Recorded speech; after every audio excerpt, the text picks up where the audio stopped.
All right, what's up, everyone? Today I am sitting down with a really interesting guest. Her name is Mia Arends. And Mia, do you want to just kind of give yourself a little introduction here so people know who you are? Sure. So my name is Mia. I'm a writer. I like writing about raves, dance music, and specifically, I love thinking about like the deeper side of dance music and what dance and music itself can teach us about this crazy reality that we find ourselves in. So cool. I'm curious, when did you kind of like get into festival culture, raving in general? Yeah, so my first festival was Decadence at the end of 2021. Um, but I've been dancing like my whole life. So basically, like I grew up doing ballet from age like 8 through 18 and always loved dance. Kind of took a little break in college. Mental health definitely suffered because of that. And so then when I like reintroduced myself to dance through raving and festivals, it was, love at first sight. Wow, that's cool. That's cool you have like actual like dance experience before entering the scene because like I'm someone who has like no dance experience. So it's been interesting kind of like immersing myself in the culture and kind of loosening up. Yeah. I Um, mean, it can be a little bit of a double-edged sword because like ballet is so restrictive, where you're like it's all about control. So the plus side is I think I have a good ear for music and musicality and like how dance sort of like works. But I also had to figure out like that like loosening up process of like, oh, like there are no rules. Like I can actually like dance however I want. And not only do I not have to follow the rules of like, ballet is an art form, but I also don't have to follow the rules of like club culture where dancing is all about like being like sexually attractive. Like mhm. I'd say that most of my dancing at raves is very unsexually attractive. So That's awesome. Yeah, yeah. like what I find so cool about the space and the culture, there's so many things, but yeah, when it comes to dancing, like I've just noticed everyone, we all express ourselves physically in different ways, and it's so cool to see like when I'm at a show or I'm at a festival, like seeing everyone. There's moments where I just like I'm looking at everything going on and like seeing people doing their thing, and like in my mind, I'm like, oh wow, each individual is like expressing themselves perfectly, like they are just doing their Mhm. thing, and that's awesome. Like there's no right way to do any of it. You know what I mean? Yeah. Yeah. Like that's actually something like my boyfriend took me to my first rave and beforehand he said, this is a place where you can wear whatever you want, you can dance however you want, and you can do whatever you want within reason. As long as you're not hurting anyone else, you can do whatever you want. So, It's a good way to put it. Good way to put it. yeah. So I'm curious, like, when did you start your, I guess it's a newsletter or it's a Substack blog thing called the Dancer's Dispatch? Maybe you want to share a little tidbit about what you kind of cover on there. But I'm curious, like, Yeah. at what point did you get into that and start writing online? If writing has always been a part of your life, I'm curious about that kind of process. Yeah. So I started the Dancer's Dispatch in September of last year. So we're coming up on our, 1 year anniversary, which is very exciting. I started not dancing. I started writing in college. So I was interested at the time in like opinion writing, and at the time I was writing mostly like political stuff. And I really enjoyed the process. I got into it through an internship. Like my boss at the internship was like, I don't have enough work for you this summer. So you're going to do this writing program where they help you get op-eds placed in small media outlets. And I discovered through that process, like I really enjoyed the writing process. I liked the argumentative nature of opinion writing. And I think at the time, I didn't have anything terribly original to say, which, as an 18, 19-year-old is not super surprising. But it's definitely come back into play as I'm writing now about dance and festivals, where I get to bring back in some of the things that I learned through opinion writing into what I'm doing now. And the cool thing is, even though then I feel like I didn't have anything original to say, now I feel like I do have something original to say. So it all sort of is like coming together very nicely. That's awesome. So cool. Yeah, I feel Yeah, like you're in a like really cool like lane or niche or whatever. Like, and I sure. feel like there's so much potential. I think when I originally reached out to you on Instagram, I might have mentioned that I think the first piece of content I saw of yours was like your piece. I think it was like the piano shot of the piano or the organ at Electric Forest, and you were talking about how at a Mm, rave, like there's the creative economy at the at a rave or festival culture, and I found that so yes. interesting. It's so true. I want to Yeah. ask you maybe if you could expand on that for people like that idea, but also related to that is like what is, to someone who's unfamiliar with raving, with festival culture, what is it in your opinion that is so unique about this space? Like what is so unique about raving and festival culture? Yeah. I mean, there are so many things, but I guess to start with one that ties into that piece of content that you saw. So the idea behind that piece of content is, I think the first line is there's an unspoken economy at every rave. And it's all about balancing consumption with creation. And that's an idea that has been a major one that has stood out about like raving to me is it seems to unlock people's creative capacity. So like people will go to a festival and they will get inspired to like learn how to DJ, for example. That's like a classic. But they'll also get inspired to do things like sew your own outfit, make little arts and crafts to trade with people, get into like visual art or rediscover a visual art or discover a flow art. And I don't know exactly what it is about that environment that creates this sort of like creative impulse, but it definitely is the case that it builds on each other. So like when you're immersed in that environment, on the one hand, you're a consumer, right? Like you're observing, you're interacting with people, but you also become like very integrated within the experience because of dance. Like that's the cool thing about dance music is like it's inherently a participatory art form. You can just listen to it, right? But there's something about it that makes you want to move.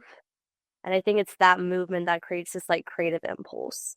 I know that's a little bit of a rambling thing, but it's essentially that because you have the impulse to dance, you have the impulse to become creative almost. Mm. So, and one thing that this sort of creates within festival culture is like gifting culture, which is very cool where, people will just randomly come up to you and give you a little trinket and then maybe you'll give them a trinket back. I now have just like a trinket bag in my hydro pack where everything goes in there. And, some of them are not that meaningful because they're just like a random person in the crowd gave me a pair of googly eyes. If you've been running around in the scene in recent years, you probably have like 10 of those little googly eyes. But some are also more special where they're like a unique item, or I remember the story behind someone giving it to me. And something I've done recently for some of those more special items, if I want to like regift them, is I'll tell the story to the person behind like how I got it. And the first time I did this, I was kind of nervous because I was like, are they going to be irritated by a regift? But he turned to me and he was like, this is so special. Like, this is something that has meaning to you. And I was like, yeah, it's an object with a lot of love in it. So pass it on. Um, Yeah, and those are just like unique little moments that don't happen in everyday life. for sure. For sure. Yeah, it's so like unusual in a sense. Like in no other environment that I've been in is it like common for random strangers, just out and about.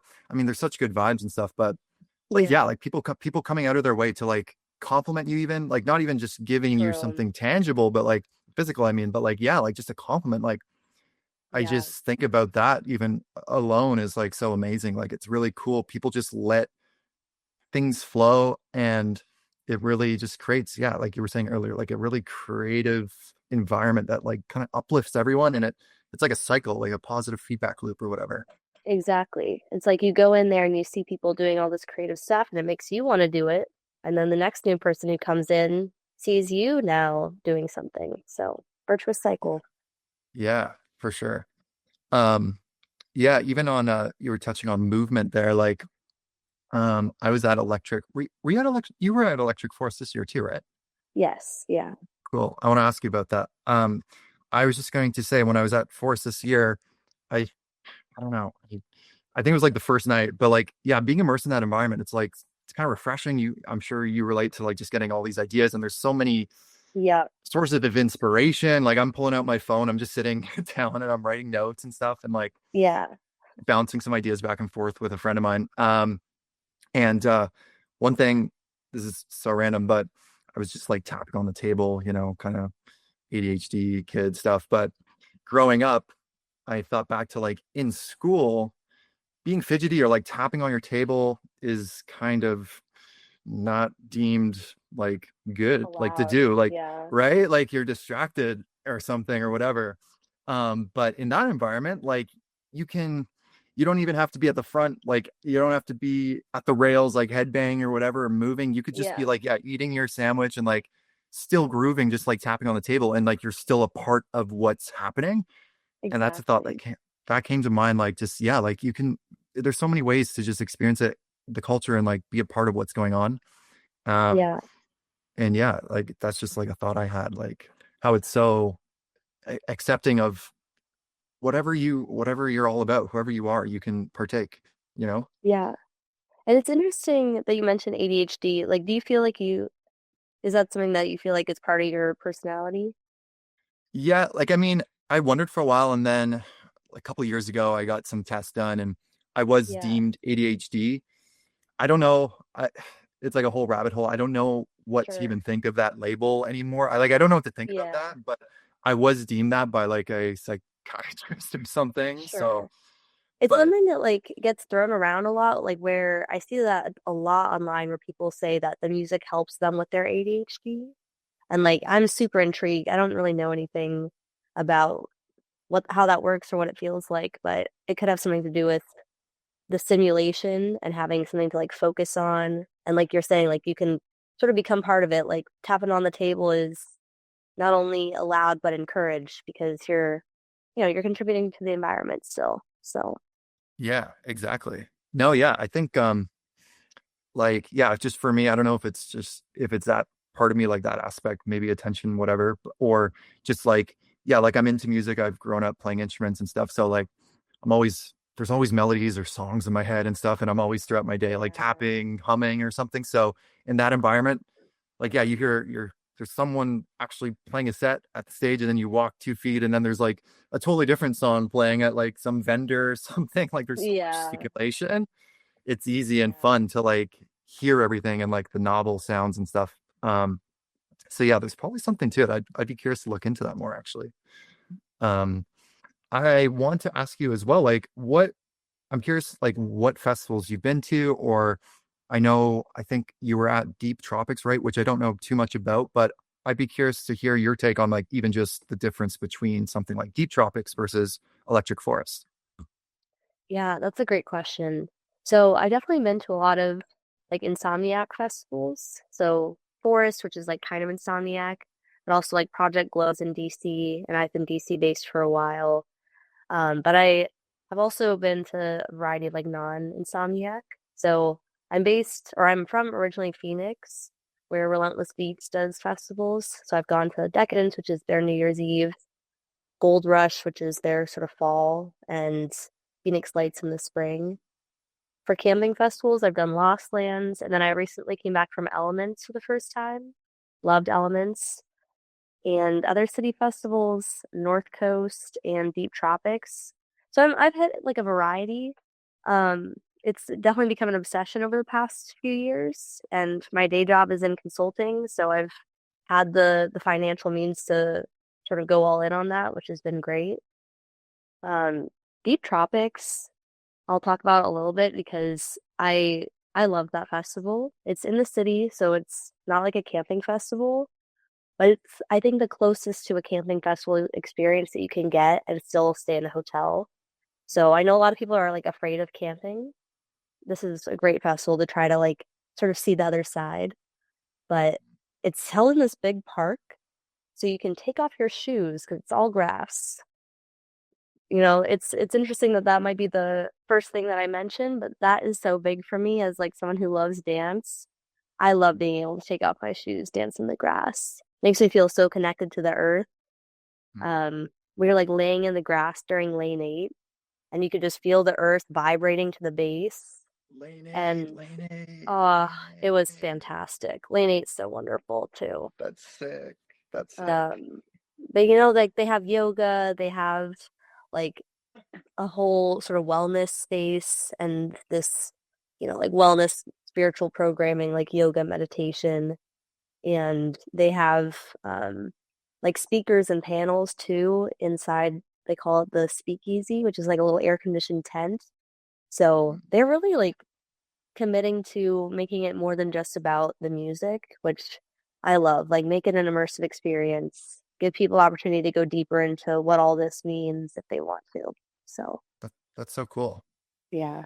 On that note, actually, you're touching on another topic I wanted to bring up. Like, I'm curious to hear your take on the kind of overlap there seems to be between like music, the culture, like raving festival stuff, and then yeah, there's a lot of overlap with like wellness or spiritual or just like I don't know, Yeah. positive kind of uplifting lifestyle related activities that aren't just yeah about the music and stuff. And yeah, I don't know where I was going with that exactly, but I feel like there's definitely like misconceptions you could say maybe about the space and festivals. Like people just think it's like partying and like just Yeah. ragers all the time, which maybe for some that's definitely true. But what I'm drawn to is like the music, of course, but then also Yeah. yeah, like being interested in the morning yoga or like this wellness little thing happening or like yeah someone's doing a cool talk on this topic like let me attend that. What Yeah. are I'm curious like what are your do you have any specific memories or things you've done that are like in that kind of avenue at festivals like what do you have a favorite Yeah. memory of like one of those activities that comes to mind? That's a great question. I think last year when I went to Lost Lands was the first time that I really like fully immersed myself in those activities instead of just doing like a one-off or whatever during the festival. The cool thing about Lost Lands, and I'm going to sound lame and old, but the cool thing about Lost Lands is the main stages aren't allowed to play anything after midnight for like sound regulation. So they have other artists going at the smaller stages afterwards until like 2 or 3. But I use that as an excuse to go to bed. I'd get like 8 hours of sleep and then I'd go to morning yoga. I'd take my journal with me. I would journal afterwards, about the night before, call my mom, whatever, and then go back to camp and feel like refreshed as everyone's like rolling out of bed and, chair rotting, as they say. Um, and that enhanced the experience so much. I just felt so like centered, present in my body, like mentally, like with it, processing like emotions and whatever was going on at the time. And yeah, it just set the stage for having like a really intentional experience where like I'm able to think about what do I want to get out of this? How do I want this day to go? What am I looking forward to? Like what was challenging about yesterday? What was great about yesterday? And yeah, a lot of the time like the instructors will sort of help you out with that too. Like when they're teaching yoga or they're teaching a meditation or leading a meditation, they'll ask you those types of questions like how do you want to feel? Like what brought you here? And it just sort of gets the wheels turning in a more interesting direction than just, well, I'm here because I want to run away from my, everyday life, which I think, to be honest, is how a lot of people get into the scene and into music because it is easy to lose yourself in music. And, life is hard and it's challenging and there's a lot of like escapism that's present. And I know you mentioned like the ragers and that sort of thing. I think there are a lot of journeys going on at any given festival. There are many journeys, and many of them are like in that direction. And at a certain point, there can be a shift toward what I think is a more positive and sustainable direction, which is instead of trying to like escape your feelings, being able to like dance with your feelings, like literally, um, is so huge. 100%. um that kind of reminds me of something I read in one of your recentish articles, I think, was kind of relating to like synchronicities and stuff like that. I'd be Yeah. really curious to hear like you just speak about any particular synchronistic kind of event that you've experienced at any festival or like, yeah, I was reading, I think it was one of your recent forest posts, like about Yeah. you were just like so in tune with yourself and like the kind of the lyrics or the music that was playing kind of just like speaking to you in the very moment. Like it's kind of Yes. a trippy concept, but like Yes. what is it about that? Like any comments on like synchronicities or like why does that kind of maybe happen or how common is that in festival culture? Because I definitely relate as well. Like just aside from like that specific kind of thing, like where the music is kind of speaking to you, Yeah. let's say. Yeah. There's also just like, yeah, like you see the friend you were just looking for, you just lost them Yeah. and you see them at the random French fry guy or something. Like things like that just seem to happen. Like, why is that? Or what any experiences come to mind that you'd like to share about that? Yeah. It's an interesting one to talk about because, well, we can start with like synchronicities. Synchronicities are fascinating. The idea is like for anyone who listening who doesn't know what that means, it's a coincidence that's meaningful and has sort of like a questionable causation path where it seems like something is causal even though it's technically not possible for it to be causal. Um, so one thing that has really been big for me in this area because I've noticed what you point out, which is like you find your friends when you're not looking for them or when you are looking for them, or you need something and like the right person just shows up and gives it to you. Um, a crazy one that someone told me at Elements was she is adopted and went with her group of friends and they were like gonna camp with another like friend of a friend's group and she met her actual twin who was in the other group camping. Like unbelievable. Wait, Like like both long adopted lost and twins or separated. something? Yes, like separated at birth, adopted twins. I was like, this is a Disney movie, you That's know? crazy. That's Um, crazy. but since I started noticing these things, one of my like mutuals on Instagram, she lives in I don't remember where, somewhere in Eastern Europe, and she's like, I like to play this little game where I will get out like a bunch of cards and I will write little messages on the cards. And then I'll have people like pick them at random or I'll give them to people at random. And the odds are the message on the card will be meaningful to that person. And that's something that I did for the first time at Electric Forest this year. And it was kind of unbelievable, like the different synchronicities that arose from that. And I talk about those in the article. Um, and I think the conventional view of reality is that, our environment is fixed. Like we as conscious beings are making decisions and doing things, but reality is sort of like fixed and not interacting with us unless we do something to interact with it. But that might not be right. I'm not 100% sure either way, but the more that I look, the more it seems like there's more consciousness than that just which lives within like human brains and other conscious animal brains. There's a theory essentially that like consciousness flows through everything and our brains are really good at like picking up the signal, but that there's basically like some sort of energetic field or something along those lines that is conscious that can cause other things to happen outside of just like humans making decisions or like pure physics.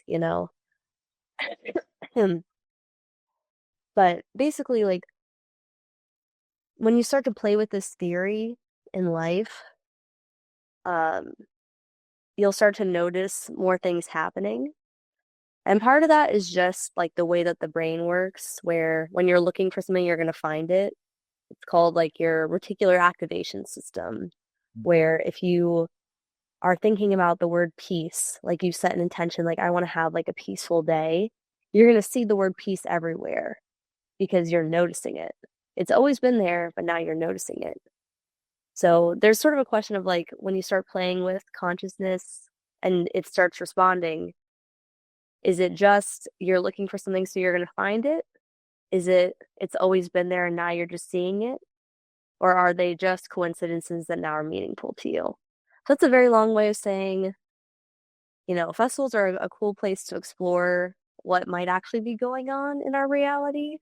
Um, Whether or not you believe it's true, it can be a really interesting time.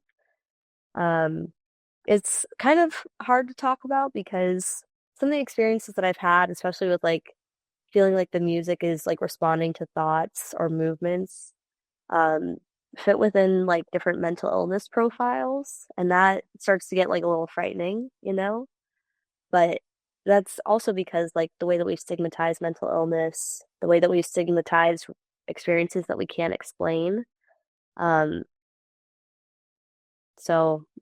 it's all balance and knowing yourself and staying grounded in reality in your body and all that good stuff. For sure. So, For sure. sorry, that was a very extended, somewhat rambling answer. No, I love it. Yeah, it's such a I find it to be such a fascinating kind of rabbit hole to go down. Um, there was one thing I wanted to go off of there. What was it? What did you just say there? You refer Synchronicities. synchronicities. Oh, kind of on that note, actually, thank you. I think this is what I was going to say next or ask about. Um, Yeah. for someone who maybe is on the fence or has never experienced like a festival, but they kind of feel that call. Maybe they just don't have a friend group to go with, or Yeah. they might not be ready to go on their own. Like, do you have any kind of tips or words of advice or like any encouragement or just anything? What can someone who's totally new to that space but feels somewhat of a nudge to explore and try a festival out or go to their first rave even like what can they Yeah. expect or like what should they know? What should they maybe keep in mind if they're new to this? Yeah. I think an obvious thing to just say as a disclaimer is like, especially if you're by yourself, sobriety is always a great option, and a lot of people are sober at these events. It might not like seem like it, but I promise there are a lot of people who are like fully present and they're just high on um all the happy hormones from dancing and interacting with people that they love. So put that out there. But in terms of what you can expect, it'll be a little different everywhere you go, but in general, there'll be great music. Sometimes there'll be no words. Sometimes there'll be people remixing songs you already know. That's definitely a comment that I've gotten from people who I've taken to their first like event of some sort is I try to take them to someone who will like play some remixes. And they're like, "Oh, I knew so many of the songs." Great. The little sing along can like be a huge bridge. Um, and the other thing is just it is a place where there are a lot fewer rules and like restrictions, and so in terms of, like free expression of like what you wear, how you dance, how you like talk to people, you have a lot more freedom than you do in everyday life. And being like on the brink and not sure if you should go. Another piece of advice is like if you really don't want to go by yourself, there's an app called Radiate where they have like pages for festivals and other like events and shows where if you post in there and say like, "Oh, I'm nervous to go to my first blah blah blah," someone will surely volunteer to meet up with you. Meet up with them in the venue. Do not meet up with them somewhere random outside, of course. But um and in terms of going alone, this is something that I initially was nervous to do, but I've actually found it to be very liberating. And there are festivals that I've gone to by myself that have been like some of my favorite experiences or like nights out that have just been wonderful because there's also something great about having full control over where you go, what you do, when you go to the bathroom, when you want to get more water, etc., and not having to worry about anyone else. That's so lovely. And it's totally okay to dance by yourself.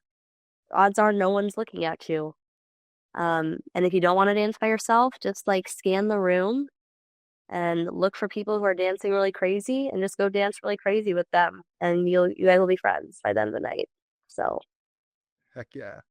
heck yeah. S- Something that comes to mind for me is like sometimes like if I ever feel like socially anxious in life or in situations, whatever, I'm aware of that. But then when I was at Forest last time, which is the summer, there was a moment where I was just like, I was totally just present, grounded, chill with who I am, what I'm doing, and just I was just like standing. I just thought I was like, hey, like I can literally just I think it was in a crowd. I don't even remember, but I was just like standing and I was like, I can just literally like stand here and just like look into the distance if I wanted for like 10 minutes and not move. And like that's like kind of chill. Like I don't Yeah, care. Like who cares if like usually I'd be like, oh, like this random stranger, what are they gonna think of me? Like I'm a random guy and I'm staring for like 10 minutes, like just that way. Like, but yeah, it's like I'm just doing my thing. If I want to do that, if I want to do a silly dance, if I want to like do jumping jacks, like who cares? Like I'm just me. I'm doing what I want and like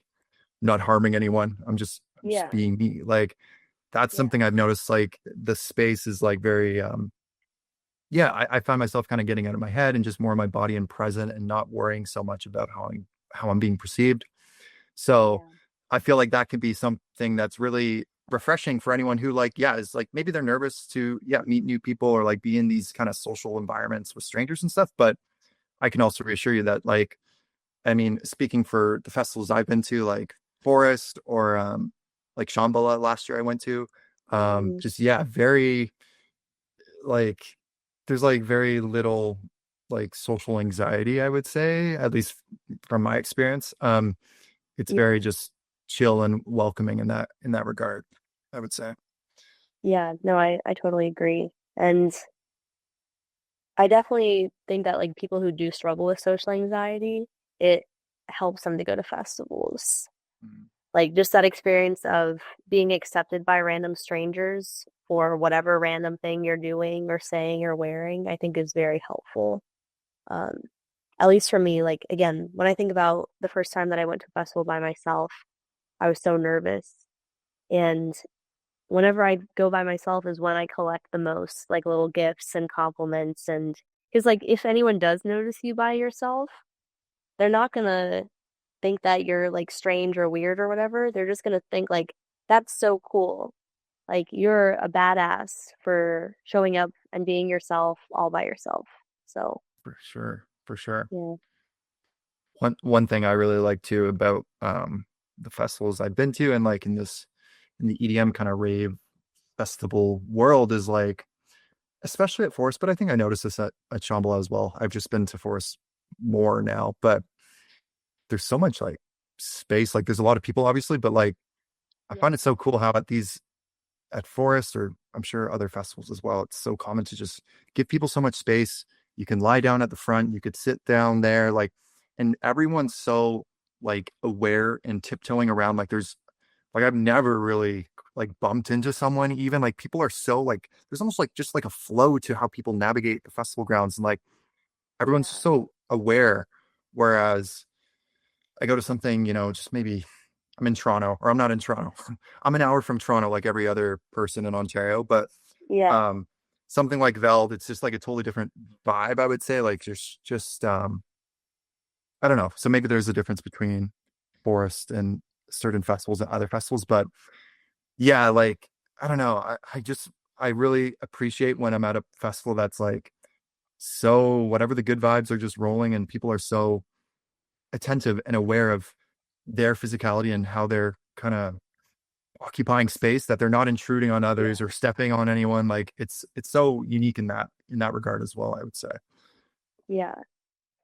Do you think it's one thing that I have wondered about that is the presence of alcohol. So whenever I do see like the opposite of that happening, like someone stumbling through the crowd, bumping into people, stepping on someone, normally it seems like alcohol is involved. And at festivals, like obviously some people are drinking, but a lot of people are not drinking. And Mhm. so I wonder if that has something to do with it. I know like Shambhala doesn't have, they don't sell alcohol, right? Like, Yeah. does that make a difference? I'd say so, but I mean, yeah, like it felt similar to Forest, like I would say, Yeah, um, just like yeah, smaller. It was interesting and like it felt like almost like a summer, like a large summer camp or something. But like I'd interesting. w- I'd wake up for like coffee in the morning. I'd be like the first in line at like 6 or 7 or 8 or whatever, like early-ish, and I'd go for a swim. But I'd see like the same person at like the coffee thing, whereas like at Forest, there's just so many people. Like it's kind of Right. unlikely that I see the same people, but at Shambhala, it's like I go to the same picnic table and the next day the same person's there and we're shooting the crap about something. Like, Yeah. um, but yeah, I think you're definitely onto something there about yeah, the lack of alcohol generally probably accounts for that, like why people are so not stumbly and like just very on the ball how they're walking around. It's just Yeah. really it's really cool when you're not getting like tripped or something like at Yeah. a show. Yeah. And I know that's like a big online complaint, if you will, about like people complain about new ravers, if you will. They're like, no one says excuse me, et cetera, et cetera. It's like, well, you gotta model the good behavior, like gotta model the good behavior that you want to see. People will pick up on social norms over time. You just have to make sure they like observe them. Yeah, for sure, for sure. Um, I was curious actually, what did you do for Forest this year? Like, did you choose like GA or did you stay in like one of the other areas or whatever? We did Maple Woods this year for the first time. I love Same. Maple Woods. Oh, no way. That's awesome. Yeah, it was sick, eh? Like, oh my gosh, being in the trees and like the shade and just the vibes were so immaculate. I would go back. I think, yeah. My friend and I did Good Life the year before, which was great as well. But I think we're sold on Maple Woods. It's just so nice to be in the trees. It makes you really feel like, okay, this is the electric forest. We're in the Yeah. forest. We've got all the bugs. It's yeah. I got lost in the woods the first night. I went to like go shower, take out my contacts, and I decided to walk back to camp without my contacts in. And when I went, it was like still light out, and when I was walking back, it was dark. And people are setting up constantly. And I was like, oh, I'm not going to take the path. I'm going to like go through the trees because I know the way back to camp. I didn't know the way. Uh, I had to wander around, found eventually my way back to the path, and then walked toward the porta potties. And there was my boyfriend. He's like, "Did you get lost?" Yeah, sorry. That's that's so funny. I can definitely relate to that though too. Like, um, yeah, it's weird. Like, I find too, it was interesting staying in Maple Woods where like, um, yeah, if you're like in the trees, like, I mean, like there is a path for anyone who's never been to Forest or Maplewood specifically. Like yes, there's like a path throughout, I Yeah, guess, but then yeah, like you're camping off through the trees. So anywhere. Yeah, yeah, like at night, it's kind of you have to kind of I don't know. Like I was just finding myself kids like, okay, so I'm near this giant ducky thing and I go left and then there's like I'm gonna yeah, see a tall pole candy cane or something. Like you have to just kind of get your bearings with like landmarks, which is kind of fun and exactly. it's so part of the experience. But um yeah, Maple Woods is Yeah. sick. I definitely do People it are again. setting up hammocks. Yeah, it's great. I need to bring a hammock next time. I feel like GA though is like I did GA.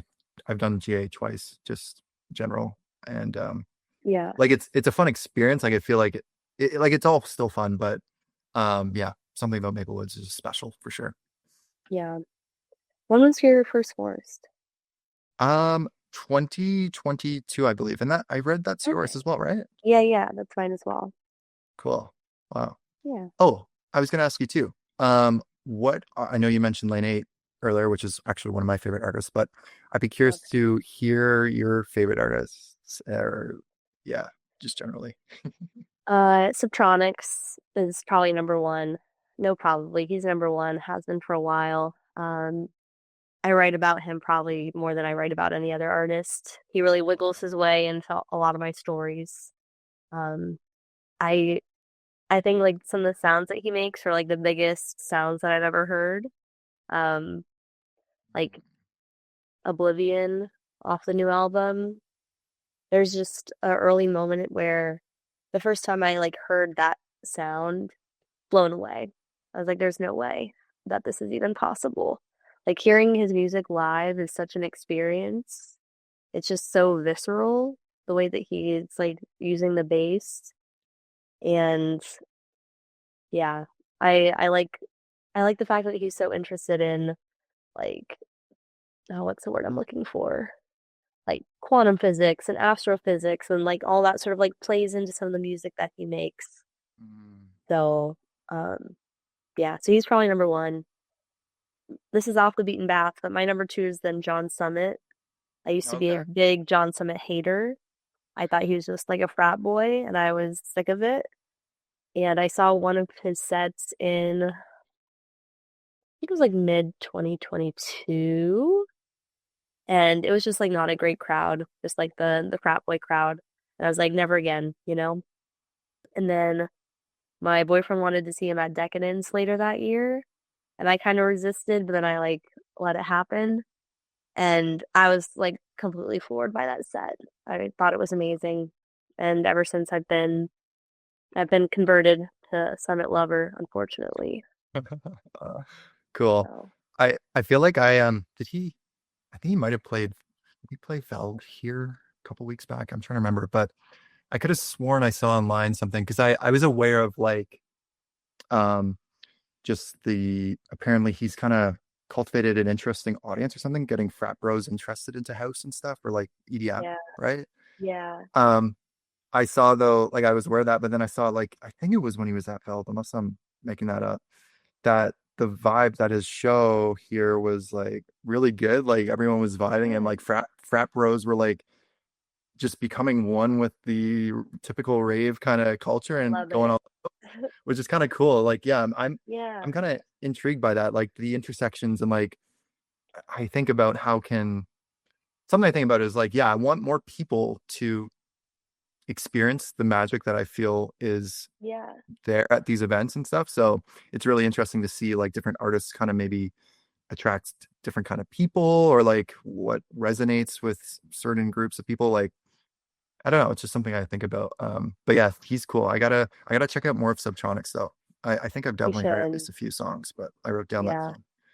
yeah, you should try to see a set live because like the cool thing about bass music is when you're using those massive speakers, the sound waves are literally like 10 feet tall, and you feel them like pass through you and around you, and it's so cool. I think that's part of why people like headbang. It's not just because the music like is a certain way with the rhythm. It's because it's almost like a visceral back and forth experience with the sound waves. It's like Mm. it's pretty interesting. So, Yeah. Um, yeah, it's so interesting. Like actually I brought um this year I went with my girlfriend and then two forest newbies, like one of which is like my childhood friend who's like relatively new to like raving festival kind of culture, but I was like shocked. Like second day or something, it was I'm trying to remember what day it was actually, but like cranked at like it was like heavy bass sounds and stuff. yeah, And my friend like was like up at the front, like with this heavy ass bass music, and I was like, I can't keep up. Like I'm like gonna lie down. I'm just gonna sit at the back and like I'll wait until you're done. Like it was just so yeah, funny to see. Like I wasn't expecting him to like really be into that sound and just like the experience of being at the front. Like I didn't even end up yeah. at the rails at all during Forest, but I've never yeah, stood at the rail, never once. no, no, I like seems having intense, space. but yeah, I feel you. I feel you. Um, yeah, I get what you mean though, because I like when I was at Shambhala last year, I was fairly close at one point during a bass set, and like, yeah, I know what you mean. Like, I felt like, yeah, you feel it in the air, the waves They're hitting you, and it's vibrating. like Yeah, literally so different than anything else yeah, that I've experienced. But yeah. cool. Pop music doesn't have enough bass. I don't like. It's really unexplored, I think. Mm. So we'll see how that goes. But I suspect like someone was saying, I don't remember, I need to listen to this album, but like Lady Gaga apparently had some sounds that sounded like Rez, who also is like very deep, extended bass sounds. So Mm. maybe pop is going to make a bass crossover. Pretty One cool. of my friends and I, we actually put on our vision boards that we made at Lost Lands that Taylor Swift and Synchronic's are going to collaborate at some point. So if that happens in this reality, you know that manifestation is real. So Yeah, that I'm gonna keep my eye out for that one. yeah, Taylor it Swift might has a take a new album while. coming out too. It's true. It's gonna be, I think, oh, like Swedish disco. So A maybe new she'll just album? go through Or the whole. Yeah, it's gonna be like a Swedish disco album. I really? heard this online. Yes. Okay, So I maybe gotta she'll look just into go that. through the evolution of dance music and just take us all along for the ride.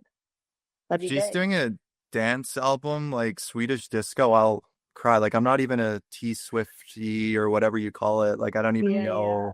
I know her radio hits and stuff, but I'm not a Swifty sure. by any means. But that's so cool if that's what her vibe's gonna be for this album. Yeah. I I'm I also not a Swiftie, but one of my friends is a big Swiftie. Shout out Eliza. okay, shout She out she keeps Eliza. me up on Dang. the news. Yeah. Oh my God. Okay, well, one thing I did know about her upcoming album is that she's working with, or it's produced by Max Martin. I don't know if you're familiar with Okay. him, but I could go down a whole rabbit hole of this, talking about this forever. But Yeah. he's like written a bunch of like pop hits, like OG Katy Perry Mm, stuff from like 2000. I just call it like the 2008 era, but yeah. like just a bunch of like pop radio bangers. So her Taylor Interesting. Swift's, yeah, her new album is being produced by him. So I'm hoping that I mean, the fact it's Taylor Swift and combined with this guy, combined with the fact it's going to be Swedish dance, that's sick. That'll be amazing. Yeah, seriously. Um, yeah, it's interesting to see like the overlap. Like I'm always keeping an eye out on like artists that might evoke like dancey vibes and EDM kind of influence, but like they're still kind of mainstream or not like limited per se to like festival ravey kind of culture, if you know what I Yeah. mean. Yeah. Um, but yeah, cool. I wanted to ask you as well about just like how would I word it? For no, this might be the better way to ask it. What kind of lesson do you maybe take away from your experiences at festivals and in the rave culture, and you try to maybe apply it to life outside the venue, like in just in ordinary daily life? Are there any lessons that come to mind or things you kind of embody based on your festival experiences in your day-to-day kind of life? Yeah. I think the biggest one for me is just a lot more empathy and understanding. And I try to remember like that if I had that person's experiences and biology and all that good stuff, I would probably be doing the same stuff that they're doing. And I think that's something that has increased in me at festivals because of like dancing and like just dancing with random strangers and like feeling connected to people that you don't know like anything about, but you're dancing to the same music and you're like, we're all friends here.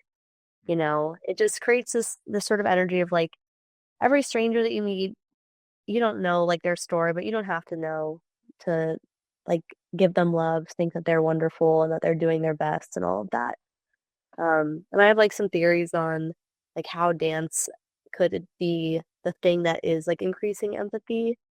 Because like something that I've noticed amongst like people who've been like raving for a while and doing all this is there can be sort of like a softening internally and a shift toward feeling like more connected to other people, more empathetic to other people. And I think it has to do with like when you move with someone, when you move with anything, it becomes like part of your self-concept. Like if you're wearing a hat, you're going to instinctively duck because now the hat is like part of you. Or um, like when you're driving a car, the car sort of becomes like an extension of you because you're moving with the car. And I think the same thing can happen when you're dancing. It's like when you see someone else moving at the same time, it just makes you feel like really connected to them. And it just reminds you like how, like you're not that different from anyone else. So Wow. I think that's the biggest thing that I've learned. And that's like one of the things that sort of like led me down the path of like writing about this stuff is feeling like these sort of subtle changes within myself and like wondering why. Like, what is it about this experience that could like change someone's personality in what I think is like really positive ways? So, Wow. Very Yeah. powerful. That's super cool. Um, this is so random, but I was gonna ask you as well. Yeah. Um, totems. Totems seem to be a thing that are more so prevalent at like festivals in the States. Like we don't have them at Shambhala, like they were there, but like I don't know. I see more of them at festivals in the States. I was just gonna ask you if you've Yeah. seen like any funny totems or like favorite ones you've created or like just there's probably so many, but any come to mind, like just interesting totems, funny totems. Like Oh man, the first one that comes to mind, and this is like maybe bad. I mean, I've seen so many funny ones. I try to snap a picture of the ones that I like, but a lot of the time I just enjoy the moment of seeing it pass by. And I've never actually made a totem or brought one because like no one wants to be the person who has the totem. yeah, You carrying know, it. like especially with like my group, like everyone's like dancing and moving around and they just no one wants to carry the totem. It's fair. But someone in our forest group did say that he would be down to do it next year. So Mm, we've started to become like one of those groups that establishes a little bit more of like a home base. Like they have a moon mat. We're gonna start bringing in like our chairs. Like we're yeah, like those inflatable chairs. We're gonna become one of those groups of people that just sets up shop and has a totem. But the one that comes to mind, I saw at uh I saw at EDC, and it was of that one meme of the guy walking with the girlfriend and he's like turning around to look at another girl and she's like mad and the the meme was Psy PSY. The girlfriend was Ecological Help and the girl walking away was Cadelics. So instead of psychological help, we're looking at psychedelics. oh, I was like, classic. that's Snap the funny. photo of that one. That's Um, funny. yeah. Took a First one sec that for came me to to get that. mind. That's so funny. Yeah, Yeah, there's it's hard to so explain in words, but yeah, it was like, okay, so yeah, okay, I get it now. That's so funny. Yeah, there's like so many creative ones. Um we brought two this year, but one of them was I think it was just I miss my cats. Like we have three cats and it's usually a hit. We added our third cat to it this year, but we found it for us like randomly. I think we used like a broom or something. I think it was technically metal or something or plastic, but like on the last day, they just on the way in, they took it and were like, "You can't bring this in. It's like a pointy stick or something." And then they were yeah. like, "Oh, you can grab it on the way out." And then we came back at the end of the night, it's like gone, and we're like, "Darn it!" Oh Like, but God. I do but think like sometimes they change the security rules during a festival if something mm, goes wrong. true. Like let's say that someone got hurt with a totem and then all the security got yelled at. They're like, "Don't you guys know that we're not supposed to let people in with X, Y, and Z?" And then the Yeah, next day they're like, "You can't have that." yeah, So, ruin it for yeah. everyone. But I get I it. Yeah, know. I gotta stay know. safe. Um, Yeah. on a more kind of like not a completely closing note, but just I'm curious to hear what you're kind of working on, what you're excited to bring to life. Like I think I saw a post about like you're maybe diving into this more. Like I know you're working right now, but I might have seen a post about you kind of transitioning away from that and you're gonna do this Yeah. writing and stuff. Like I'm just curious to hear what you're building and like what you're excited to continue doing in this kind of cool lane of yours, like writing and just creating content around this kind of music festival related stuff. Yeah. So I really loved like doing the writing. It's something that, I have thrown myself into for the past year, and especially I've started to enter the world of like the short form video and figuring out how to like spread a message that way. And I'm excited to do more of what I think is sort of like my lane, which is, I'm a relentlessly analytical person. So providing those like little analyses of like, like the unspoken economy at every rate of like sort of providing people a succinct explanation of a phenomenon that they love, that's like changed them, but they've never heard it explained before. Because like I said, like part of what I have been doing is noticing what I like and like asking like why, or noticing something that's meaningful and saying like why does this have such a big impact? And people seem to really resonate with that. So I'm excited to do more. Um, and it's cool to like help people like feel seen in that way where they're like, this is so relatable. Um, and I want to get more into some like Alan Wattsy type ideas. So I want to like think a little bit big picture as well too. Um, and I've got some ideas to do more writing that's in line with music. So the last article that I put out on Substack, I was sort of taking the reader through two different sets that I was at. And as I was working on the voiceover, I tried to integrate the music more into the voiceover. And it sparked the idea of like, I would love to have like a 15-minute like piece of a set and write for that music. Like write such that there's like an emotional cadence that follows the music. And so that's something that I'm planning to do a little bit more of in the next couple months. Um, and yeah, I'm actually quite excited about that. It'll be kind of like spoken word, but not really. I don't know. I'm just gonna do it and see how it goes. But yeah, I am planning to leave my job in consulting at the end of this calendar year.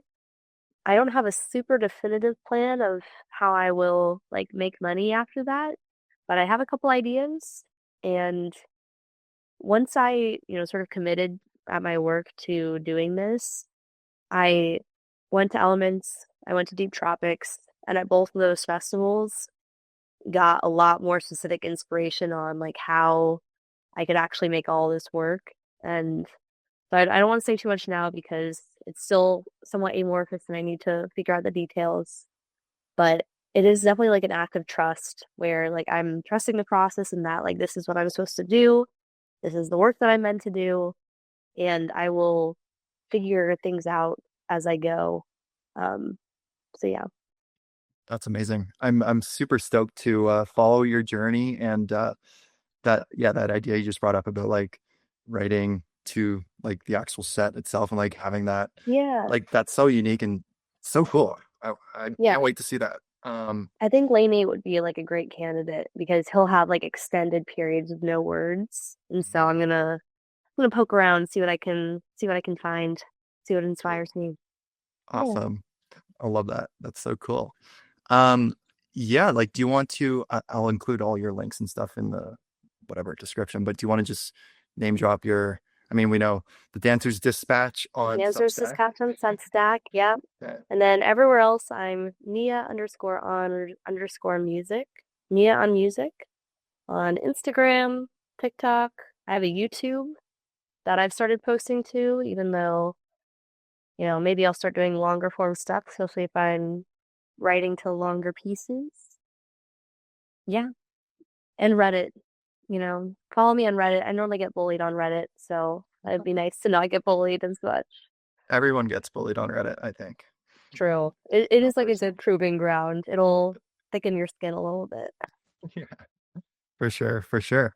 Well, thank you so much, Mia, for coming on. It was an absolute pleasure chatting with you. And yeah, until next time, everyone. See ya. Thanks, Dad. Thank you. Let me end this recording. That's still going. How do I do that? Perfect.